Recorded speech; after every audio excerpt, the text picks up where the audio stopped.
আসসালামু আলাইকুম ভিউয়ার্স, আশা করি সকলে ভালো আছেন। আজকের যে বাড়ির ডিজাইনটি আপনাদেরকে দেখাচ্ছি, এই বাড়িটি 2 বেডরুমের একতলা বাড়ি করা হচ্ছে। তবে বাড়িটি করার জন্য এখানে কতগুলো ইটের প্রয়োজন হলো এবং কি পরিমাণ মালামালের প্রয়োজন হয়েছে এবং কত টাকা খরচ হবে বাড়িটি কমপ্লিট করতে, বিস্তারিত বিষয় নিয়ে আজকের এই ভিডিওটিতে আলোচনা করব। তাই ভিডিওটি না টেনে সম্পূর্ণ দেখতে পারেন। আপনি যদি শুধুমাত্র একতলা বাড়ি করতে চান অল্প খরচে এবং অল্প বাজেটের ভেতর, তাহলে কিভাবে আপনার বাড়িটি করলে খরচটি কম হবে, তো সেই বিষয়গুলো এখানে জানতে পারবেন। এটি করার জন্য এখানে ফাউন্ডেশনটি করা হয়েছে সিসি ঢালাই করে। সিসি ঢালাই কি জিনিস এবং কিভাবে সিসি ঢালাই করতে হয় এই বিষয় নিয়ে অনেক ভিডিও এই চ্যানেলে আপলোড করেছি, তো আপনি চাইলে সেখান থেকে জেনে নিতে পারেন। আজকের বিষয়টি হলো বাড়িটি কিভাবে খরচ কমানো হয়েছে এই বিষয়টি। এখানে যে ইটের গাঁথনি করা হয়েছে ফাউন্ডেশনটি করে, তো ফ্লোর লেভেল পর্যন্ত চারপাশেই ইটের গাঁথনি করা হয়েছে। মাঝের দিকে ভীম দেওয়া হয়েছে, অর্থাৎ গ্রেড ভীম। তো ইটের উপরে গ্রেড ভীম করে সেই গ্রেড ভীমের উপর থেকে এখানে যে বাকি যে গাঁথনিগুলো সেইগুলো করা হয়েছে। মাঝের দিকে 3টি শর্ট কলাম করা হয়েছে গ্রেড ভীমের লোড নেওয়ার জন্য। শুধুমাত্র যে শর্ট কলাম এমনটি নয়, ব্যাজ এবং শর্ট কলাম করে গ্রেড ভীম দেওয়া হয়েছে। দেওয়ার পরে বাকি গাঁথনিগুলো এভাবে করা হয়েছে। 7 ফিট হাইট পর্যন্ত করে লিন্টন দেওয়া হয়েছে। বাড়িটি করার জন্য এই পর্যন্ত ইটের প্রয়োজন হয়েছে মাত্র 13,000।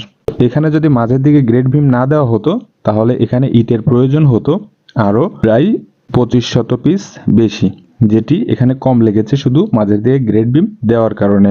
তবে এখানে গ্রেড ভীম দেওয়ার কারণে বেশি প্রোটেকশন পুল হয়েছে কিনা, তো গ্রেড বিমের ক্ষেত্রে সবসময়ের জন্য একটু বেশি প্রোটেকশন পুল হয়ে থাকে। তো আপনারা যারা অল্প বাজেটের ভিতর বাড়ি তৈরি করবেন তাদের জন্য ব্রিক ফাউন্ডেশনই বেটার অপশন, শুধুমাত্র একতলা করার জন্য।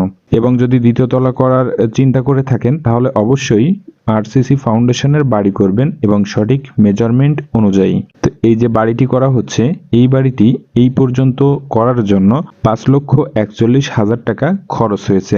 বাড়িটি সম্পূর্ণ কমপ্লিট করার জন্য কত টাকা খরচ হবে এই বিষয়টি জানতে পারবেন বাড়িটির ফ্লোর প্ল্যানটি দেখার পরে।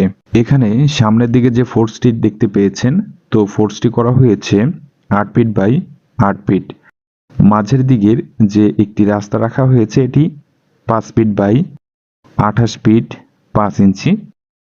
এখানে রয়েছে ড্রয়িং রুম, তো এটি করা হয়েছে 12 ফিট বাই 14 ফিট। এখানে রয়েছে master bedroom 11 feet by 12 feet. Attached একটি টয়লেট করা হয়েছে 5 ফিট বাই 6 ফিট। এখানে রয়েছে একটি cabinet 2 feet 2 inch by 3 feet. এবং এই সাইডে রয়েছে কিচেন এবং dining room 11 feet by 12 feet. এখানে অ্যাটাচড একটি ক্যাবিনেট রয়েছে 2 ফিট 2 ইঞ্চি বাই 3 ফিট। এই সাইডে রয়েছে একটি বেডরুম 12 ফিট বাই 14 ফিট। বাড়িটিতে মোট স্কোয়ার ফিট রয়েছে, এদিকটায় রয়েছে 29 ফিট 3 ইঞ্চি, এদিকটায় রয়েছে 30 ফিট 8 ইঞ্চি। এখানে মোট স্কোয়ার ফিট রয়েছে 902 স্কোয়ার ফিট। জায়গার প্রয়োজন হয়েছে 2.07 শতক জায়গা এবং 1.25 কাঠা জায়গায় বাড়িটি নির্মাণ করা হয়েছে। তো ভিউয়ার্স, এই যে বাড়িটি, এই বাড়িটি বর্তমান সময়ে কমপ্লিট করতে হলে খরচ আসবে প্রায় 15,50,000 টাকা। তো বাড়িটি যেহেতু কাজটি চলমান রয়েছে এবং শুরুর দিকে, যার কারণে এই পর্যন্ত মাত্র 5,41,000 টাকা খরচ হয়েছে।